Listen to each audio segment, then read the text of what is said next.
Good afternoon, guys. My name is Ritesh Kumar and I welcome you all to my channel India's Trade Things.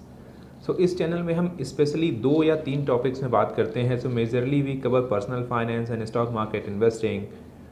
In last of our 2 videos मैंने publish करे थे 2 videos, जिसमें हमने एक video में EPS के बारे में बात करी थी, यानी अर्निंग पर शेयर के बारे में बात करी थी. दूसरे वीडियो में हमने डिविडेंड यील्ड की बात करी थी. Now we are going to talk about the pay out ratio. Pay out ratio क्यों इम्पॉर्टेंट है, इस वीडियो को मैंने क्यों चुना है, इस वीडियो को देखने के बाद आप जान पाएंगे. ऐसी कंपनीज अवॉइड कर पाएंगे जो कंपनीज फ्यूचर में अपने डिविडेंड पे आउट को कट करने वाली हैं, या ऐसी कंपनीज जो आज की डेट में तो डिविडेंड अच्छा पे कर रही हैं लेकिन फ्यूचर में ऐसा डिविडेंड पे नहीं करेंगी. सिर्फ ईपीएस पढ़ लेना या डिविडेंड पे आउट पढ़ लेना या डिविडेंड रेशियो पढ़ लेना is not enough. We need to identify कि कौन सी ऐसी कंपनीज हैं जिनमें हमें डिविडेंड के ऊपर पे डिसीजन लेना है इन्वेस्टमेंट करने का, कि these are the companies which are worth investing और नॉट.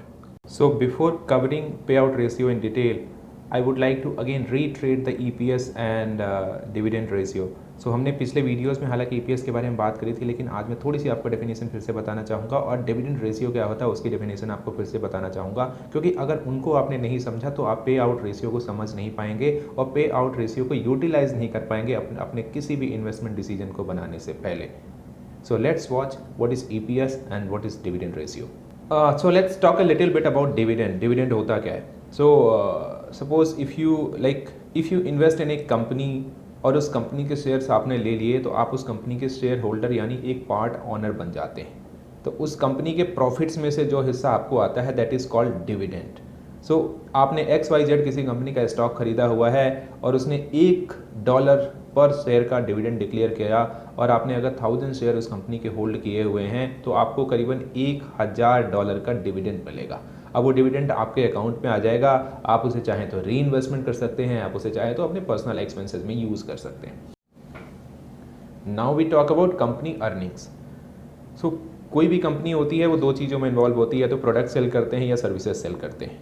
पूरे फाइनेंशियल ईयर यानी 1 अप्रैल से लेकर के 31 मार्च तक में जो भी सर्विसेज या प्रोडक्ट सेल करके उनको रेवेन्यू आता है, तो एक तो रेवेन्यू आया, दूसरा रेवेन्यू में से उन प्रोडक्ट और सर्विसेज को मैन्युफैक्चर करने के लिए, डिस्ट्रीब्यूट करने के लिए, मार्केटिंग करने के लिए जो भी आपको खर्चे करने पड़े वो कंपनी के एक्सपेंसेज होते हैं. तो रेवेन्यू में हम एक्सपेंसेस माइनस करते हैं और जो हमारे पास प्रोसीड्स आता है उसे हम कंपनी की अर्निंग्स बोलते हैं.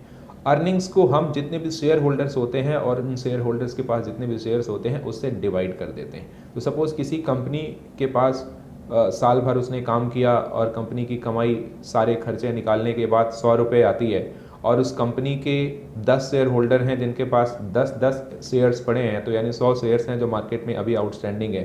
100 रुपये को I will divide it from 100 shares जो कि मार्केट में आउटस्टैंडिंग है. 100 डिवाइडेड बाई 100 कम्स टू $1 या ₹1 जो भी कंपनी का प्रॉफिट 100 लोगों में डिस्ट्रीब्यूट हुआ तो वो करीबन ₹1 रहा. तो अर्निंग पर शेयर मेरी ₹1 आई. एक शेयर पे एक बंदे को ₹1 मिला. Earning per share is ₹1. Now company has that liberty कि वो कितना डिविडेंड शेयर होल्डर्स में बांटना चाहती है, कितना नहीं बांटना चाहती है. Suppose I run A company, I am CEO of a company of XYZ और साल का मेरा प्रॉफिट आया 50 लाख या 1 करोड़ का. अब 1 करोड़, मेरे पास 2 ऑप्शन है. अगर मेरे पास कोई मतलब कंपनी के बिजनेस को और नहीं बढ़ाना चाहता मैं, या कि मेरा इस साल कोई एक्सपेंशन का प्लान नहीं है, तो 1 करोड़ रुपया मैं हो सकता है अपने सारे शेयर होल्डर के साथ बराबर बराबर बांट दूँ, जिसका जितना प्रपोर्शन में जिसकी शेयर होल्डिंग है. या उसमें से मैं 50 लाख रुपये सबको डिविडेंड के रूप में बांट देता हूं और 50 लाख कंपनी के कंपनी में ही रीइन्वेस्टमेंट कर देता हूं अपनी अपनी मैन्युफैक्चरिंग बढ़ाने के लिए, अपनी अपनी ब्रांचेस खोलने के लिए, अपनी और सर्विसेज में इम्प्रूवमेंट करने के लिए मैं वहाँ पे कंपनी में रीइन्वेस्टमेंट करता हूं. This is called the dividend distribution strategy, कि मैं कितना बांटना चाहता हूँ और कितना रिटेन करना चाहता हूँ. What is payout ratio?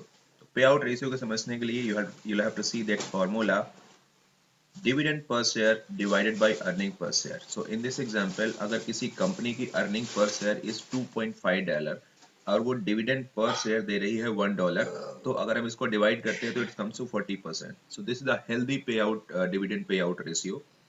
क्योंकि अगर कंपनी 40% डिविडेंड पे कर रही है, इसका मतलब है कि जो आपके बचे हुए रिटेन्ड प्रॉफिट है कंपनी के पास, तो कंपनी उस पैसे का अपनी कंपनी के एक्सपेंशन या बिजनेस डेवलपमेंट में यूज करेंगे, और in future they have a better chance to pay you the higher dividend, because आज जिस पैसे को इन्वेस्टमेंट में बिल्टअप करेंगे उनका ईपीएस भी उसी हिसाब से धीरे धीरे बढ़ेगा।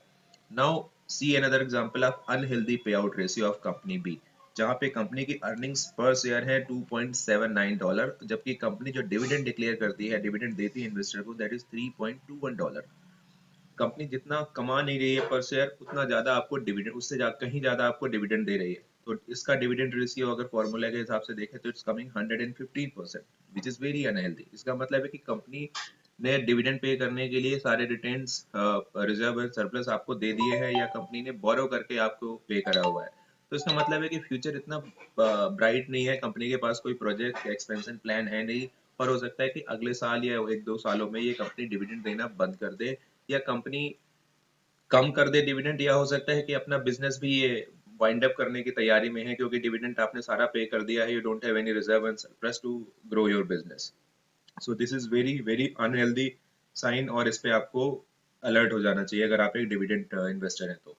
Now anything, any pay ratio 75% से नीचे का रेशियो है, तो that is healthy pay ratio. Now I am gonna tell you कि आप एक पब्लिकली ट्रेडेड कंपनी का पे आउट रेशियो कैसे खुद पता लगा सकते हैं। तो जैसे दो कंपनीज हैं, चेवरॉन एंड एफ्लेक, आप याहू फाइनेंस में जाएंगे और इनके डिविडेंड पर शेयर और अर्निंग पर शेयर देखेंगे। तो जैसा कि आपने देखा कि चेवरॉन का जो ईपीएस है वो है $2.06 का और डिविडेंड पर शेयर है $5.16 का, और एफ्लेक का 3.98 is a EPS and dividend है 1.12 का। तो ये इन्फॉर्मेशन आपको याहू फाइनेंस से मिल जाएगी। Now let's see the dividend now let's see the payout ratio. So we put the formula here for Chevron. So payout ratio would be dividend divided by EPS, which is 5.216 divided by 2.06, and the payout ratio here is 250%, which is very very unhealthy. And on the other hand, if we put up the formula for FLAG, the payout ratio is coming 28%, क्योंकि उसका EPS था $3.98 जो कि dividend से काफ़ी ज़्यादा है, और डिविडेंड था $1.12। So this is 28%।